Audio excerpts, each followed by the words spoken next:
Good afternoon, everybody. Happy Friday, you magnificent melon heads. I hope you guys are well. It is my favorite time of the week, my Friday afternoon live stream, where we get to close out the week, watch the closing bell, and talk all things finance with you magnificent people.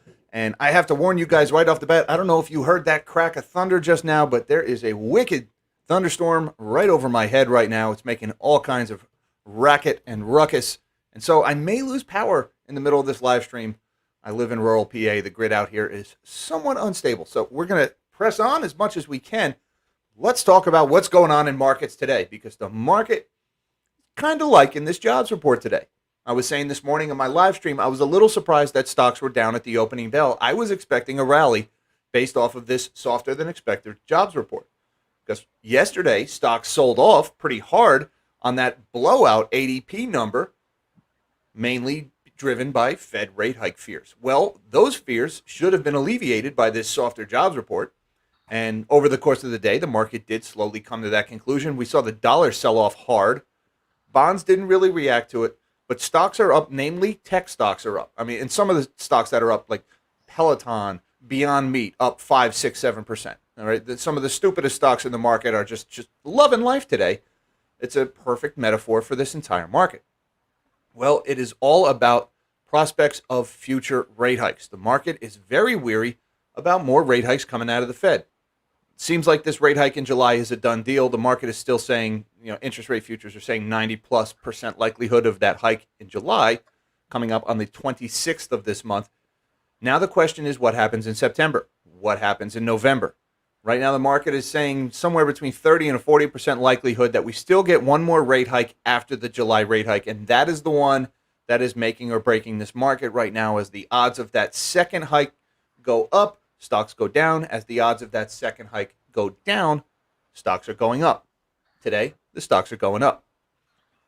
Now, let's talk a little bit about that jobs report. I've been saying for the longest time on this channel, really since late last year, that the strong jobs market is a lie. That if the jobs market was really strong, we would be seeing wages rising faster than the rate of inflation. And for the better part of 2.5 years, that has not been the case. The average hourly earnings have not been keeping pace with the rate of inflation. And if labor is getting cheaper relative to goods and services, which is what that means, well, then that means there's not really a labor shortage, because labor doesn't get cheaper during a labor shortage. And we're still kind of in that boat. I mean, right now, wage increases, they were about 4.4% in June. So that is slightly above CPI. And my personal opinion right now, I actually think CPI is a little higher than it should be because of the rents. I think the rents are actually starting to come down, certainly not going up as fast as the government is now telling us. That's after overstating rental increases. Massively understating rental increases for the better part of a year and a half. So I think the CPI measurements are somewhat skewed right now. But long story short, the labor market's just not nearly as strong as they're advertising. And I didn't see it until a couple of minutes before I went live, and I was digging into that jobs report, and I found it in table A9 of the jobs report. The number of multiple job holders in the household survey. The jobs report consists of two surveys. There is the payrolls that counts the number of positions filled, and then there's the household survey that counts the number of people filling positions. Well, the household survey showed that the number of people holding multiple jobs, i.e. people getting a second job, went up by 233,000 last month. Now, the headline number in the jobs report was the economy added 209,000 jobs. Well, 233,000 people had to get a second job because inflation made life so expensive for them. So there's all of your job gains right there. That's not a sign of an economy that's booming. Now, it's good that they're able to find that second job, but put yourself in the position of those people. It really sucks that they have to go out and look for it. And why do they have to go out and look for it? Because the labor market is weak, because their wages have not kept pace with the rising cost of living. And so these poor people have to go out and get a second job. That is a massive reduction in their quality of life. And that's why I think the strong labor market is a lie. And there's plenty more in that jobs report, revisions to previous numbers, people who are working part-time for economic reasons, all kinds of reasons why If you look beyond the headline of adding 200,000 jobs, it's actually a really terrible jobs report. And before we get into all of that stuff, I have to say thank you so much to the sponsor of today's live stream, the Patriot Gold Group. Now, look, guys, we know interest rates are going to have to go down at some point. Even the market is starting to forecast it. Yeah, we're talking about one more rate hike this year or two more this year, but we all know how this one ends. This one ends with a liquidity crisis, with a financial crisis, with more bank failures, with money going up in smoke.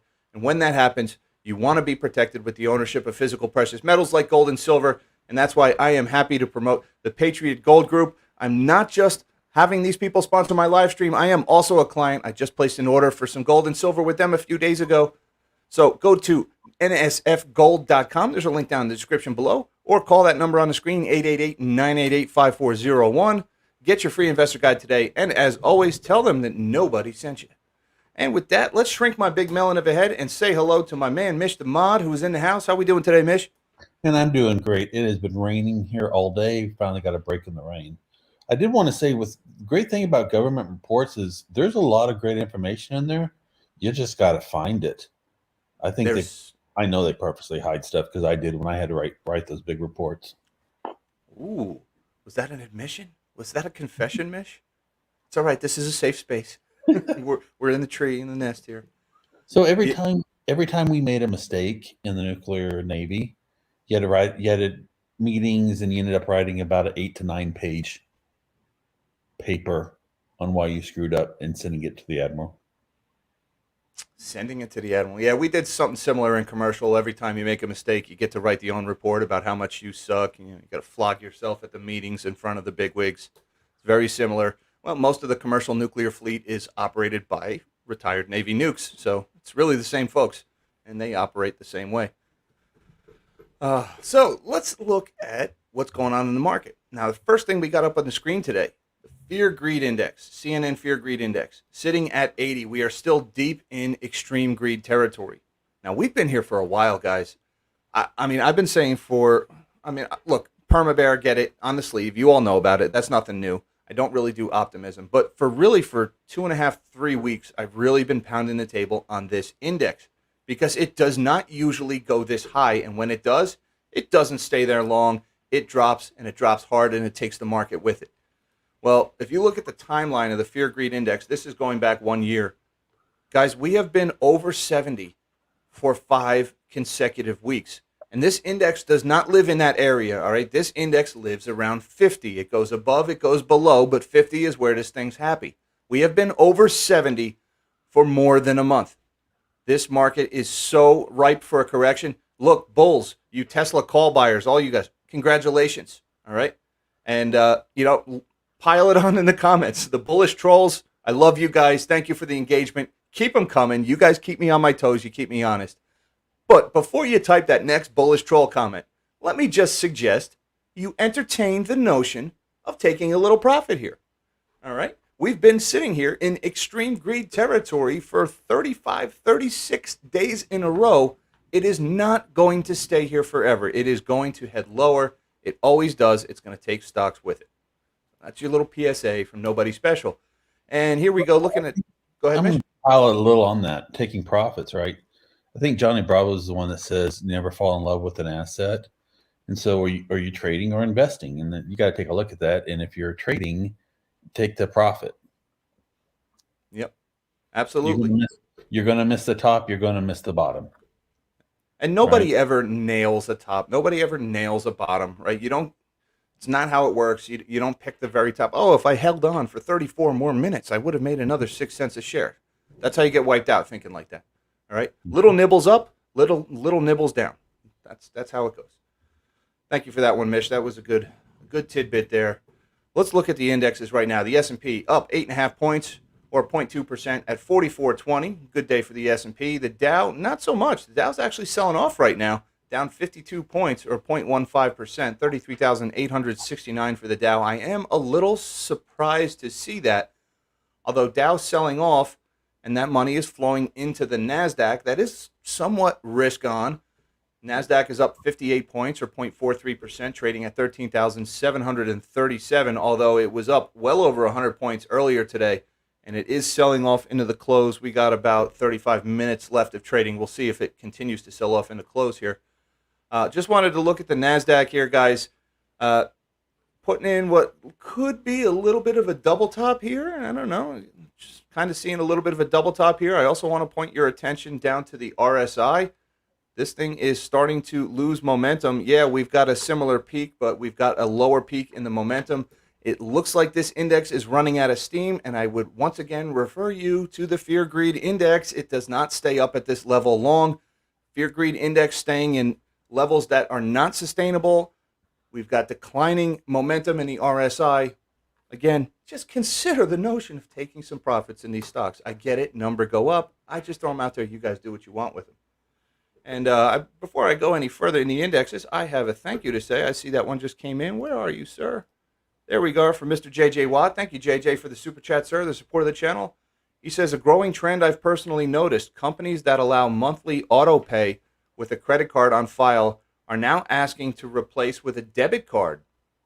That's interesting. I wonder if that's being driven by fees. Are the companies trying to get their fees down? First of all, I haven't personally seen that. That's interesting. Maybe I'll go look in my email and see if it's in some of my my spam baskets or something. Maybe I've been getting messages like that. Well, we also have a comment from Deborah saying that her cell phone company wants that now too. And you're right. That could either be savings for fees or thinking these credit cards are going to max. So I want, coming out. They're anticipating the banks might cut them off pretty soon. And so rather than have payments get declined, they want you to change over to a debit card. That's one possibility. Yeah. I'm going to keep an eye out for that, JJ. Thank you, JJ and Deborah, for that matter, for those data points. And, of course, thank you very much for the super chat. And while we're on the subject of credit cards, I don't think it's come out yet, but the consumer credit number in the St. Louis Fed, no, we still haven't had the update for today. Currently at $994 billion, just shy of that cool trilly mark. Consumer credit continues to pile up. Americans are putting the cost of inflation on the credit card. This is money that's got to be paid back, guys. This is a one hell of a hangover that the American consumer is headed for. So keep an eye on that. That may be what's driving that message from the, who did you say it was? Companies with auto pay. Companies having auto pay. Yep. I could totally see that happening. Thank you, JJ, and thank you, Deborah. I appreciate that. And let's move on. Where were we? Go ahead. Lirsi, which is Israel backwards, says T-Mobile's actually doing it too. So it's not just it's starting to spread. Okay. All right. I got to go look for that. I'm going to check my own inboxes. Are they demanding it, or are they just requesting it? Or are they offering discounts? I'm curious. What? Yeah. So they say, please do this. What happens if you don't? Are they going to refuse your payment? I doubt it. That's interesting. All right, check this one out today, guys. Look at the U.S. dollar. Now, this is really the only chart today that is doing what I would expect it to do. This, and to a lesser extent, the NASDAQ. I would expect the dollar to be down today because of that weak jobs report and the prospects of a less aggressive Fed that would send the DXY lower, and that is what we're seeing. It didn't happen right away this morning, but the Dixie right now down 88 basis points or 0.85%. Dixie currently at 102.29. Now, there's something I want to talk about here with the Dixie. I'm moving a little bit out of order. I've seen a lot of talk on Twitter about the BRICS currency, about, BRICS, they finally made the announcement. We're going to have the gold-backed BRICS currency. The dollar's death is upon us. The end is nigh. All right, so let's talk about it. Where is this story coming from? And I have traced every article, every reference, every news story, every video clip that has been talking about the BRICS gold-backed currency. They're all referring to this tweet from the Russian embassy in Kenya, which is kind of obscure. This is not from like the Russian central bank or the Russian Ministry of Finance or whatever the heck they call it in Russia. This is from the Russian embassy in Kenya. Go ahead. Before we go on this, I just want to, everyone, this is circular reporting. All of these articles are all coming out and referencing the same piece of news. So just want to make sure we understand that. Yeah, that's a really good point. You know, like we were talking earlier before the stream, Mish, you mentioned, Kitco's reporting it. You dig into Kitco, they're talking about the Russia Today story. You go to the Russia Today story, they're referencing the Russian embassy in Kenya tweet. There's all these guys on Twitter. A lot of people I follow, a lot of people I respect, and I pay attention when they say something. But it all traces back to this tweet, all right, which is, hey, this is a government account. There's the gray check there. It's kind of an obscure government account, though. Again, the Russian embassy in Kenya. That's a little awkward. But they're saying the BRICS countries are planning to introduce a new trading currency which will be backed by gold. More and more countries recently expressed desire to join BRICS. So I've had a lot of people are saying they think this is going to happen at this meeting in August. Now, I'm skeptical of this. I'm kind of sitting the fence here. I think the de-dollarizing is getting a little hypey. I think they're going a little crazy with the world de-dollarizing. Yes, the world is de-dollarizing. Yes, they all hate us, and for many reasons that's justified. For some reasons it's not justified, but for many reasons it's justified. The dollar has absolutely been weaponized, and I do think a lot of these countries really want to get off the dollar. They would love to take that power away from the U.S. Having the world's reserve currency is an exorbitant privilege for the United States. It's the only reason we're able to operate at these unbelievable deficits, is because we can export the inflation caused by all that debt. And of course, that makes the rest of the world suffer because the rest of the world has to hold dollars. So when we inflate the dollar, we're stealing value from the rest of the world. And a perfect metaphor for that is we printed all this money in 2020 and we helicoptered it into the public. And what did we do? We bought a whole bunch of crap, mostly from China. And that was paid for with those dollars that were helicoptered out. And so the next thing you know, our ports are being clogged up with stuff that's being paid for with dollars that we printed that are less valuable. So we printed dollars and gave them to ourselves. The next thing you know, all that stuff from around the world is coming into our country.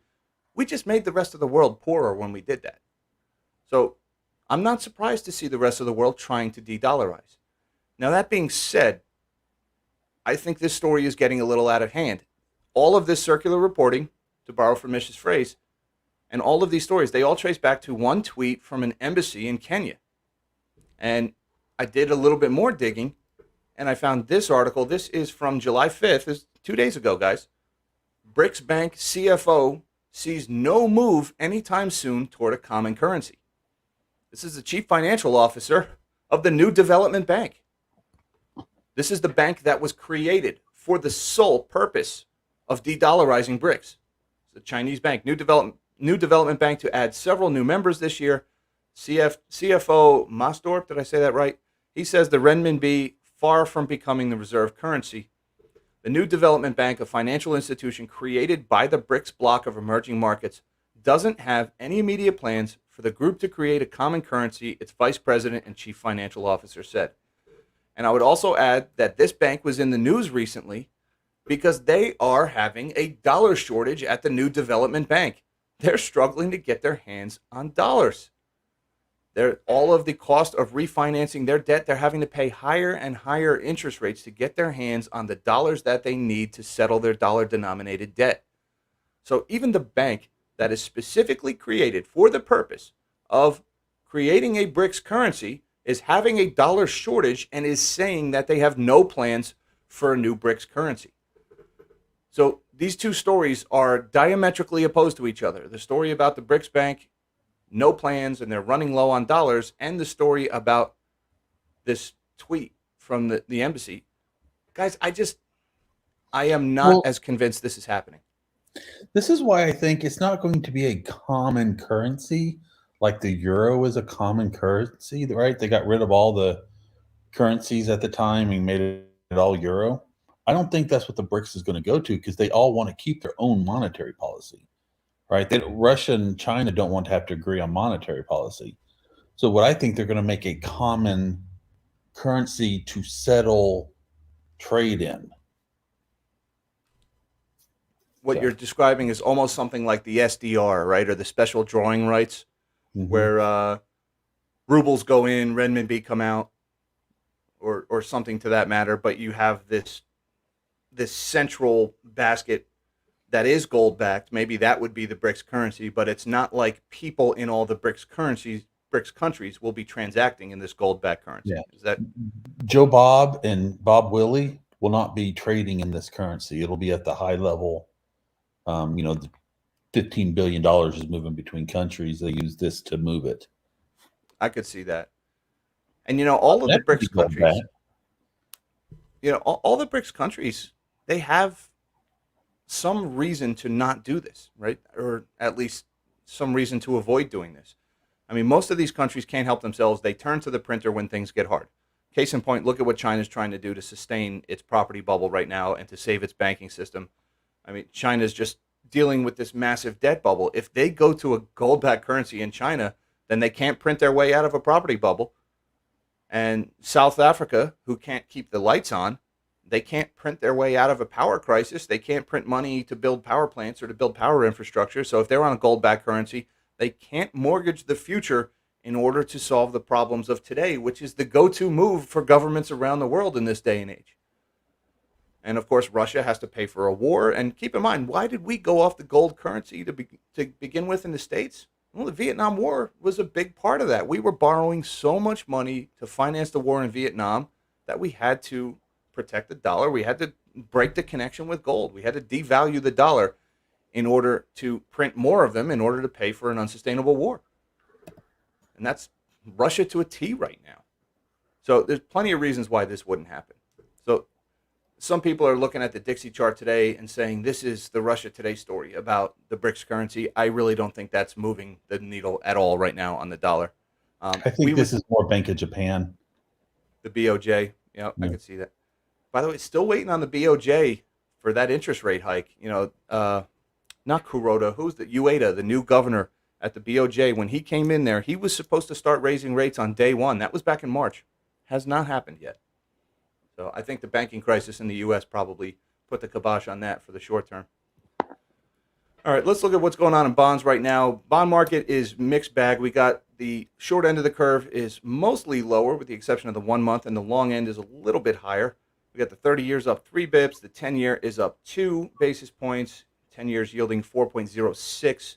Got the 2-year is just barely down. Oh, no, it's down about 6 basis points. That's actually down a good amount.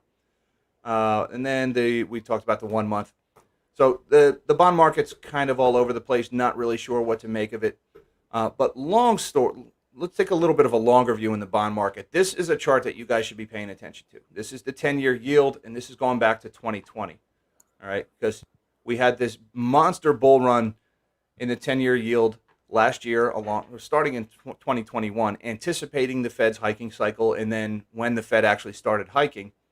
And now we've been in this pattern here. Some would call this a bull flag, myself included, where we've been consolidation. It looks like the interest rate on the 10-year yield is poised to resume this upward move. Now, keep an eye on that because I don't think the economy can sustain that. I really don't. You've got companies that are starting to go bankrupt. You've got people that the housing market is frozen in place. It hasn't crashed yet, but it's frozen. Borrowing is too expensive. You got the commercial real estate bubble that is in the process of popping. So these higher rates are going to cause problems. But right now the chart is telling us these rates are about to go higher. We'll probably get a retest of this red line, especially because I'm looking at the RSI right now. The RSI is looking like it's starting to get a little bit overextended here, pushing 70. Doesn't stay here too long. So if I had to guess, we probably get a back test in this chart, and then we resume higher from there. That is important, guys. That is stress in the banking system. That is stress in the housing market. That is blowout government deficits. Very important to watch. And why is this happening? Why are we suddenly breaking out from this trend? I think it has to do with the Treasury General Account. Remember I talked about that video when I started? I said, Janet Yellen sucks. That was my video. I said, as soon as they raise the debt ceiling, Janet Yellen is going to start hoovering up all the available liquidity in the bond market. And that is exactly what she did, and then some. We're seeing interest rates rise as Yellen is doing all this borrowing. I mean, look, here we go, the end of May. Here's May 31st, the Treasury General Account. It got down to about $48 billion. And look what it has done since the debt ceiling was raised, currently at $446.8 billion. So besides what the government spent, just the increase in the checking account, $400 billion has been sucked out of the bond market. All right, that is liquidity that has been borrowed from everybody, from you and I, from other countries. And that's driving interest rates higher. That is demand for cash going up as the supply is actually still shrinking because of quantitative tightening. So the interest rate is going higher. So Well, this is only the money left over after digging ourselves back out of the hole we created from the debt crisis and paying our bills. So absolutely. this is in excess to everything else. Yeah. Hundreds of billions being hoovered up right now. And it's driving rates higher. Here we go. You can see it in this chart. But it's not just taking money out of the bond market. It's not just hoovering up the available liquidity. It's actually hoovering up the extra liquidity. Check this out, the reverse repos. We just got another data point a few minutes ago, 1.822 trillion in reverse repos. That is down from May 31st. We were at 2.254 trillion. Again, hundreds of billions of dollars being sucked out of the banking system for the government to finance their borrowing and their spending bender. And look at this, guys. This thing, I was predicting this thing would start dropping, and I said we'd probably get a spike at the end of the quarter, and then we'd see it resume its decline, but pay attention to how fast that decline picks up speed. And it is going straight down. Another $32 billion pulled out of the reverse repo last night. This is the excess liquidity. If you don't know what the reverse repo is, if you've been following this channel, you probably do. Reverse repo is this place at the Federal Reserve where if banks have extra cash at the end of the day, they can just loan that money to the Federal Reserve overnight and earn 5% interest on it. And this is money that was printed in 2021, 2020 that never quite got spent into the economy. It went into savings accounts, it went into checking accounts, or it went into money markets, and then they have parked that money at the reverse repo. Well, now that the debt ceiling is behind us, the money is starting to flow out of this, and it's chasing the higher yield in the bond market. Because when you look at the bond market, a 1-month treasury, you can get 5.26% right now on a 1-month treasury. Well, the reverse repo, that's only paying you 5.05%. So you can get a little bit more interest by pulling the money out of the reverse repo and buying the U.S. treasuries. So as Janet Yellen is borrowing more and more money, sending those interest rates higher and higher, the money is starting to leave this cushion and go chase that yield. Well, what happens when this runs out? I don't want to be around to find out. Well, okay, that was a lie. I definitely want to be around to find out when that happens. I want to go live when that happens. That's probably going to be a lot of people on YouTube trying to figure out what WTF is going on in the banking system when this gets to zero. So keep an eye on that. All right, and it's draining fast, guys. In 1 month, it went from 2.25 trillion to 1.82 trillion. So I'm not going to do the math on this. 430 billion. And so what are we looking at? 8 months before zero, maybe 9, something like that. Probably not even. Geez, are we even going to last 6 months at this rate? At that rate, you're looking at 5 months. Wow. And I just want to mention this chart too. We talked about this on the morning live show. This is Federal Home Loan Bank advances. All right, the Federal Home Loan Banks, those are the lender of second to last resort. These are banks for banks. They're government-sponsored enterprises. They're privately owned, but they're government-regulated. So when a bank is about to go insolvent or when a bank really needs money, right? They need money in a pinch. They need to meet withdrawals or people are worried about their capital positions. These banks need to hurry up and just go get money anywhere. The first place they're going to turn is to the Federal Home Loan Banks, or at least not the first place. The second to last place they'll go is Federal Home Loan Banks. And when you see a spike in advances or loans from the Federal Home Loan Banks, when you see a spike in this chart, it usually precludes something very bad happening in the financial system. Case in point, look at the 2 previous spikes. In 2007, second, third quarter, this thing went vertical. And we all know what happened after that in 2008. Same thing at the end of 2019, just after repo madness. When cash in the system, when liquidity in the bond market was drying up, Federal Home Loan Bank advances went vertical, and then whammy, down we went. And now look what we're doing. We are now over $1 trillion. We are higher than the height of the global financial crisis with how much money the Federal Home Loan Banks are having to lend to their member banks in order to keep them solvent. The more these banks rely on their lifelines, it's like Who Wants to Be a Millionaire? If this guy uses up all 3 lifelines in his first 3 questions, that guy's not going to get the $1 million. Something bad is going to happen. He's going to get to a question he can't answer. All right? That's what they're doing. The banks are using up their lifelines right now. Keep an eye on all of these charts. Looking over, indexes are puking into the close. Indexes are puking into the close. Now you're speaking my language, Mish. What do we got here? Oh, big red candle down in the NASDAQ. Still positive for the day. Something happened a few minutes ago. But is this a bad time to mention that I added to my NASDAQ shorts? I should have led with that. But I did add to my NASDAQ shorts today. My NASDAQ shorts are not performing well, but I have added to them because, again, largely driven by the fact that we've been in the fear greed index above 70 for over a month now. So we'll see. Is this going to last into close? We got 15 minutes of trading left here. NASDAQ is still positive. The S&P is now negative, down 2 points, and gaining steam at 4409. And the Dow's now down 124. So I don't know what's going on right now other than people are just taking profits. Maybe millions upon millions of people heard me suggest that they entertain the notion of taking a profit. I'm taking full credit for this sell-off. This was totally me. Me and the 237 people watching. You guys rock. Thank you. All right, let's look at commodities real quick. Gold up $16 today, 0.83%, trading at 1,931. Silver's up 23.29. It's at 23.29, up 40 cents. Good day for the shiny, or 1.8% higher. WTI up $1.86 or 2.6% today at 73.66. Let's talk about oil, because there's first of all, look at this one. I've been tracking this for a couple of weeks now. Baker Hughes crude oil rig count. Another 5 rigs shut down this week. And we just keep losing oil rigs in this country. Now, I'm seeing data elsewhere that says U.S. oil production is actually going up. So that's encouraging. But we're producing more oil from fewer rigs. That's not going to hold. All right, because, oil rigs, they come online, they produce a lot of oil, they slowly start to underperform to the point where they're less profitable, less productive, then they get capped and shut down. Well, we're losing rigs right now, and we're not starting up new ones. So this, to me, is U.S. oil producers losing market share.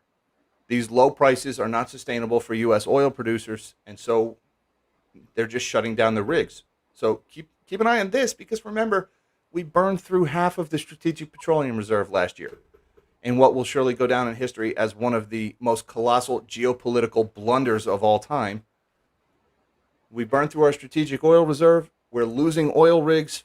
Bad things happening for U.S. oil production. Now, looking at the prices right now, all right, a couple things here. Let me draw a couple of horizontal lines, and we're kind of range bound, right? We've been trading in this range here. You see these 2 red lines.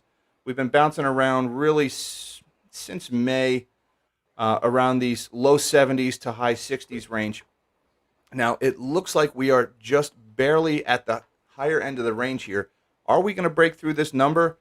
It looks like we will, because check out the RSI. It's picking up momentum as it rises right now. As we were moving sideways, the RSI kept running into this level here, and then it would sell off 1, 2, 3 times it did that. But now we're actually picking up some momentum.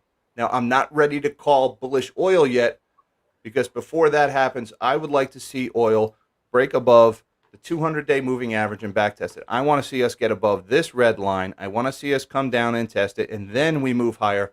Then I say I'm bullish oil when I see that happen. Well, there's two big stories going on right now. You have the one that Russia dropped another 50K a day oil production, so that's 500. Yep. Is it 500? Yeah. Yep. Well, it's 500 total. Is just another 50 anyway.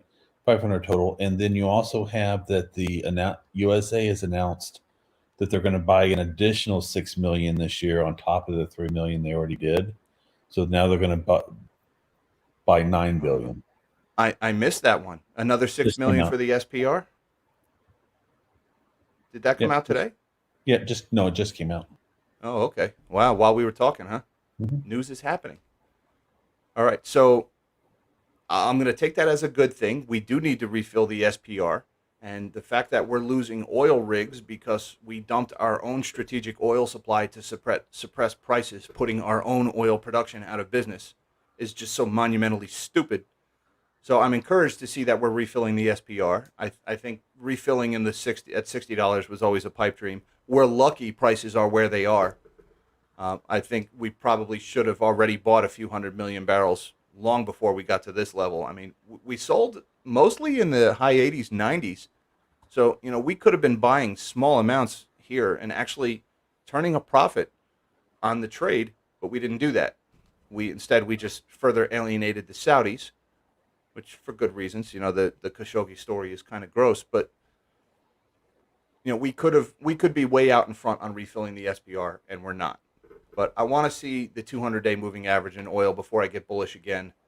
Um, let's see what else we got. So let's look at the jobs number right first. Let's go back to the indexes because the indexes were selling off. They're still selling off. S&P down 10 now. Looks like it may be catching a little bounce at this level around 4,400. Dow is now down 150 points, still gaining steam, down 0.5% now. Still 9 minutes of trading left. So how low is this thing going to go? I don't know, but this is not good to be selling off like this in the close. The NASDAQ is now negative, down 6 points, although the NASDAQ looks like it's catching a bid down here. So the NASDAQ and the S&P are showing at least a little bit of resilience, but the Dow just keeps heading lower. That's interesting. Keep an eye on that one. We got 9 minutes left of trading. All right, let's look in the jobs report because this is in the actual BLS website, the actual report itself. And you have to go to table A9 to find this in the report. And this is, like Mish was saying, there's so much information in these government reports, and it's buried in there. You really just got to hold your nose and go in. By the way, Mish, were you trying to say something? I just had a bunch of noise came through on my mic. Was that you? No, that was a blip. I think Okay. someone took a lightning strike. Oh, okay. Oh, boy. I hope it's not my weather. But looking at this report here, this is total multiple job holders. This number is from May, and this number is from June. 7.76 million in May, 7.99 million in June. So that is 233,000 people had to get a second job last month. Now, it's amazing how when you phrase that, right? You could say the U.S. economy added 209,000 jobs, another sign that my economic plan is working. It's one way you could interpret this data. Or you could say 233,000 people had to get a second job just to maintain their standard of living last month. Saying the same thing, referring to the same numbers in the same report. But what a different story that tells. A couple other things I want to talk about. Well, first of all, look at this chart. This is multiple job holders going back to January of 2021. This is misery on the rise. Look at this. January of 2021, we had about 6.6 million people working 2 million jobs. Now we have almost 8 million people working multiple jobs. And it just keeps going up. There's a little bit of bounce in the chart, but it just keeps rising. This is inflation driving people to do whatever they can. They have to go get a second job just to make ends meet. Life got more expensive, and wages did not keep up. It's another reason why I'm saying this is not a strong jobs market. This is not a strong labor market. This is a weak labor market. Everybody having to go get second jobs. If the labor market was strong, they would be able to demand a higher wage, and businesses would be forced to pay it. And that is not the case. Case in point, look at this chart. I got two things going on here. The blue line, that is nominal hourly earnings since January of 2021. All right, so the same time frame as this chart here. The blue line is nominal wages. So yes, Americans have got a raise. When we started in January of 2021, we were just under $30 an hour in average hourly earnings. Now we're at $33.50 and change. Right? So earnings have risen. We have gotten a raise. But the cost of living has risen more, and that's when the green line comes in. This is adjusted for inflation estimates. And again, this is using CPI, so it's not the best measure because CPI back here in most of 2021 and 2022, CPI was way too low. In my opinion, now CPI is too high. But you get the point here, guys. Adjusted for inflation, wages have gone down since January of 2021, and now they're ticking, they're creeping up ever so slightly. And I mean ever so slightly, just barely keeping pace with inflation. Maybe they're up a little bit.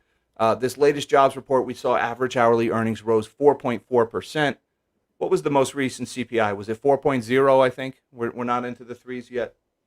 Hold on. No, we're definitely not in the threes yet. Yeah, so I'm pretty sure it was 4.0. So wages, it's right around there. Wages are just now starting to barely keep pace with inflation. My opinion, CPI is actually a little bit lower, or CPI is actually a little bit higher than it should be. So finally, Americans' average hourly earnings is starting to claw back some of the losses against its standard of living.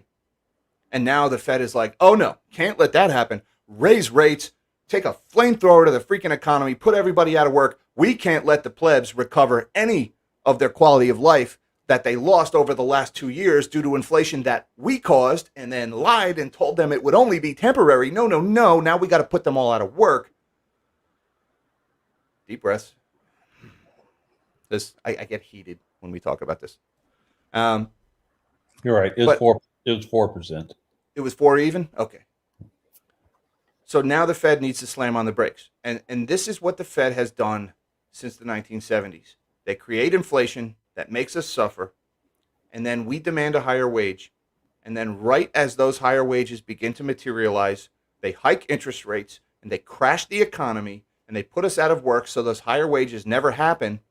And then they repeat the cycle. They print money to solve the recession that they caused, and then they cause more inflation, and then people again start to demand higher wages, and then they cause another recession before that could happen. And that is exactly what they're doing right now. And this is why I use the hashtag on almost every video and every live stream, hashtag end the Fed. We do not need a Federal Reserve. We do not need a central bank. We have a free market. We should have a free market that can do everything the Federal Reserve does better.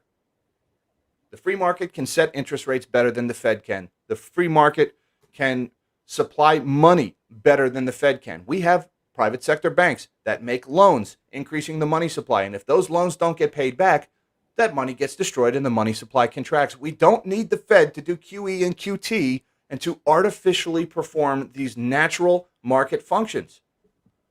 It's like the people who are like, oh, the deer population is recovering. We need to send people out to kill all the deer. Otherwise, some flower that's endangered might get eaten up. Well, the flower is endangered because you bulldozed all the forest and put up condos. Just stop messing with the ecosystem and it will find its own balance. But no, we got to go send people out to cull and kill all the freaking deer. No offense to the hunters. I have nothing against hunters, by the way. I'm just using that as an example. Nature does it better, and economics is no different. Nature has a better method. All these artificial methods that the Fed creates, it only creates bigger, more severe problems. Speaking of bigger, more severe problems, check this one out. In the Detroit Free Press today, just came across this one, record number of car buyers paying $1,000 plus per month amid low vehicle inventory. $1,000 a month car payment. I know that doesn't apply to any of the melon heads, right? Nobody watching this stream has $1,000 a month car payment. I hope not. Remember the whole, I say it every week, live small, dream big, yay. Please, no $1,000 a month car payments, guys. I buy my cars for cash. I buy used vehicles. I never finance. I just, especially now, I can't justify these. These numbers make me sick. I feel for these people. Just when you thought the cost to get into a new car couldn't go any higher, it has, and it will likely continue to rise. Car buying experts at Edmunds said Monday. The number of car buyers paying $1,000 or more a month to finance a new vehicle is creeping higher, closing in on nearly 1/5 of new car buyers, an all-time high. The average monthly car payment has topped a whopping $730 recorded in the first quarter to now sit at $733, according to second quarter vehicle transaction data from Edmunds. That's the average car payment is $733, which means half of them are more than that. And a lot of them are over $1,000. The double whammy of relentlessly high vehicle pricing and daunting borrowing costs, aka interest rates, is presenting significant challenges for shoppers in today's car market, said Ivan Drury, Edmunds Director of Insights. How's that for a job title? Director of Insights. Sounds like an insightful guy. The Federal Reserve's recent pause in interest rate hikes unfortunately didn't offer much relief for consumers, and hints at further raises later this year mean auto loan rates could even continue to increase. Guys, the defaults and the repos in cars are only going to get worse. $1,000 car payments, student loans coming back, interest rates rising. Good God. Well, if you add average rent and average car payments together, it's like $2,400 a month now. You know, if someone's making the average $33,000, that's only what? Or if they're making $33, that's only $66,000 a year ish. So that's only $5,000 a month, half of their gross. is going to car and hotel or hotel and Let's rent. not forget taxes. That's kind of a big Mhm. line item in the average budget. Look at some of these data points. Share of consumers who financed a vehicle with a monthly payment of $1,000 or more reached a new peak of 17.1%. 17 out of every 100 people who buys a car is paying $1,000 a month or more. That's up from 12.2% last year. And in the second quarter of 2020, or I'm sorry, in the second quarter of 2019, pre-pandemic, it was only 4.3%. The average monthly payment reached a new record of $733. That compares with $730 in the first quarter and $678 in the second quarter of 2022. The average APR, the average interest rate, ticked up a tenth of a point to 7.1% for the first quarter. And that even strikes me as low, to be honest, because mortgages are higher than that now. But in the year ago period, it was 5%, making 7.1 the highest APR since the fourth quarter of 2007. Oh, the fourth quarter of 2007. Wasn't that a great period of economic prosperity? And weren't there great things in store for us in the fourth quarter of 2007? The references, guys, I mean, hey, I get it. Number go up. Good luck with your Tesla calls. Just ignore all this economic data. I'm sure everything is going to end well. We haven't seen this movie play out a million times before. The average amount financed drops slightly from a year earlier. Thank God. This last data point gives me a little glimmer of hope, at least. The average amount dropped slightly from a year earlier, but remained above $40,000 for the fifth straight quarter at $40,356. So at least people are putting more cash down. Thank God for that. But guys, if you have $1,000 a month car payment, get help. Seek professional help immediately. I don't know what to tell you. That's obscene. I just can't justify that. Drive a freaking Honda, guys. Buy a used car. Don't you want to be somewhere in life? I mean, cars depreciate so quickly. If you're paying a grand a month, there's no way. Yeah. All right, I'm going to shut up on this one. I'm not really a car guy, and it shows. Let's look at the indexes. The market's finally closed, and looks like that sell-off continued right into the closing bell. Oh, wow. Doesn't that just chap you? Look at that. We closed at 4399.63. Just below 4,400. If you were hoping that level held, it did not. Just enough to irritate you. The Dow down 187 at a close, or 0.55%, closed at 33,735, and even the Nasdaq closed down 18.3 points, or 0.13%, at 13,660. So I don't know what triggered that sell-off. It started around 1:30 p.m. Eastern time today, and it just slowly picked up steam through the day, and it really gained steam into the close. Not a good sign for the beginning of next week, but people have all weekend to sit and think about this one. One more story I want to get to, guys, before we call this one a day, because this is a big one. I've been looking at this data all week. I was trying to get a video done on it, but had a fire call done yesterday and totally put me on my butt. I'm out of shape. I need to spend a little bit. Rule number one is cardio. Let's just put it that way. I didn't do so well yesterday. I kicked my butt. But corporate bankruptcies are speeding up to recession levels as the Fed's rate hikes take a toll. And this right here. This is from June 28th. This is a couple weeks old. This is in Market Watch. But this is what we've been warning about, guys. The wave of bankruptcies. It's here. It's just starting, but it is here. Cracks grow in floating rate debt as Fed hikes flow through to borrowers. Large corporate bankruptcies have begun to speed up to levels last seen the past two U.S. economic recessions, signaling a struggle by more businesses to stay afloat as the Federal Reserve's interest rate hikes take a toll. Weekly bankruptcy filings have approached their highest level since the COVID crisis started in 2020, recently touching almost 8 filings per week based on a 4-week moving average, according to Torsten Sluck, chief economist at Apollo Global Management. And shout out to Apollo Global Management. This is the chart that they are referring to here. Now, I want to clarify what you're looking at here. The green line is the 4-week moving average of bankruptcies, and the blue line is the 12-week moving average. All right, so these are averages. They're kind of smoothing it out a little bit.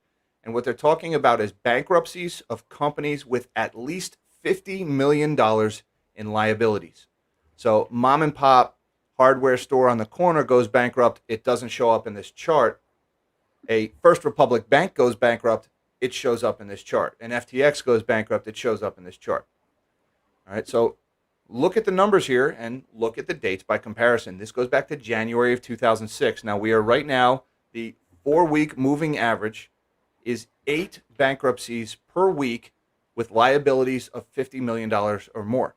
This is money going up in smoke. When companies go bankrupt, debt gets destroyed, money gets destroyed. All right. Now we are up to 8. That is as high as we got in the first half of 2020 at the height of the pandemic. All right, so it's at least that bad. Now I just want to add we're only now spiking to this level. We stayed up at this level for several weeks during the pandemic, so it's not that bad yet. We're at that level, but we haven't been here as long as we were in 2020. But look at the GFC, guys. At the height of the GFC, the 4-week moving average hit 9 bankruptcies per week with liabilities of 50 million or more. Now, again, it stayed there for quite a while. We haven't done that yet, but we're almost to GFC levels of the number of large bankruptcies. Again, the stock market is entirely divorced from the economic reality on the ground. These two need to come back into alignment at some point. And your guess is as good as mine. I think the stock market is going to come back to reality. I don't think reality is going to rise to meet the stock market. Or maybe we could just be like, AI is going to revolutionize everything. And, we're going to have Rosie, the housekeeper, saying, oh, floor is clean, Mr. J.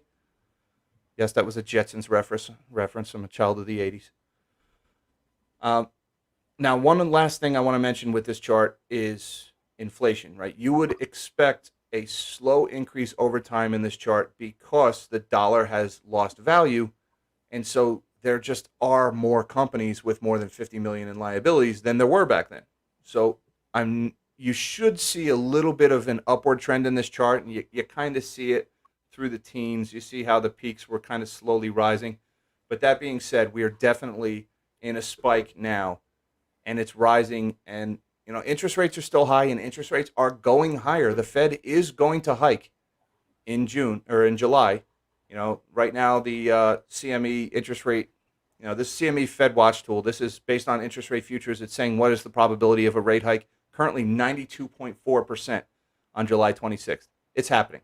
All right, we are going to get that rate hike, and if we don't get it, it means something awful has happened between now and July 26th. So safe to say this hike is going to happen. Now, they're saying in September, there's only a 24% likelihood of a second rate hike in September. Right, so it looks like the market is saying the Fed is going to do this hike, skip pattern for a while. But when you go to November, they're saying there's now a 36% likelihood of a second hike in November. Even, look at that, a 6.4% chance of a third rate hike by November. If you add those up, we're still only at about a 40% odds of 2 rate hikes through the end of this year. But the Fed is going to hike. And if you're one of the companies that is on the brink of joining this chart, that's not good for you, right? These companies going bankrupt, the only thing that can save them is a sudden surge in economic activity, which isn't going to happen, or interest rates going lower that allows them to refinance their debt and reduce the payments and the service costs on that debt, right? So the only way to arrest this trend, the only way to stop this from happening is to dramatically lower interest rates. Well, that brings the inflation problem back. So again, damned if you do, damned if you don't. But keep an eye on this bankruptcy filings. I think Go ahead, this is a natural thing though in the life cycle of a market. You need this culling of the weak, and they need to let it go for a little while because there's a lot of banks that they saved back in the GFC that never should have come back. Yeah, you're absolutely right. Again, nature does it better, right? You do, and that's why I like Austrian economics. That's why I'm drawn to the Austrian school of economics, because at its core is the boom-bust cycle. And the boom-bust cycle very closely mirrors what you see in nature with forests and with forest fires, and even with species. When you see their numbers, when a species is thriving and it's doing well and conditions are good for that species, it reproduces and it expands until it begins to stress its environment and stress its food supply, and it invites in new predators, and now that species starts to decline. That is a natural boom-bust cycle in nature, and we see it in economics too. You get credit expansion, leads to business expansion, leads to economic growth, leads to bad investment, and that bad investment causes businesses to fail, causes bankruptcies, causes credit contraction, causes money destruction. That is the bust cycle. The problem is these Keynesians took over, And they said, oh, we had the boom and now the bust is starting. Quick, print some money. Government spending rises, lower interest rates. Oh, look, we made the bust cycle obsolete. No, you didn't. You just made the busts that much worse for everybody. Now, instead of a slow period of decline, that's very manageable, now you get these raging infernos, volcanic eruptions, meteorites striking the earth, like economic mayhem. So watch out for those bankruptcies, guys. And I have to say thank you very much to Mr. Dan Hedin. What's going on, Dan? He says there is no car payment in my house in Michigan. Good for you, sir. Same here. We paid cash for the 2-year-old car we just purchased. Salesman said a lot of people are paying stupid money in payment. Guys, let me let you in on one little thing, one little suggestion. This is the one thing I did. I have never had a car payment in my life except for about 2 or 3 months. And the reason I did that is because I got the guy I was buying the car to agree to a price that I wanted on the one condition that I financed it. He wouldn't give me the price if I didn't finance. I use a car broker. He negotiates a deal for me. This guy, I pay him a couple $100. My buddy Tommy from college, he runs a fantastic operation. He handles everything because I hate car salesmen. I no offense to any car salesmen that are out here. I loathe the experience. I hire a guy to do that. He sets up, he does all the shopping. I tell him what I want. He finds the cars that are in my range. He sets up the test drives. I show up, take the car for a test drive. I walk out of the dealership, and then my buddy Tommy handles everything. And he got me the price I wanted, and he said the one thing is you're going to have to finance. And he says, just finance it, sign on the dotted line, take the ding on your credit report for the hard inquiry, and then pay it off next month. So I didn't get around to it until like 3 months later, but I did. I paid it off 3 months later. And those 3 car payments in my entire life, I've paid cash for my cars forever. And I've saved so much freaking money. I've driven some beaters over the years. I'm in something nice now. I love my truck now, but good for you, Dan. No car payments, man. That's the way to do it. Interest on a car, I mean, it's not just car payments. When you finance your car, you've also got to carry comprehensive insurance, so you're paying more in the form of your insurance also.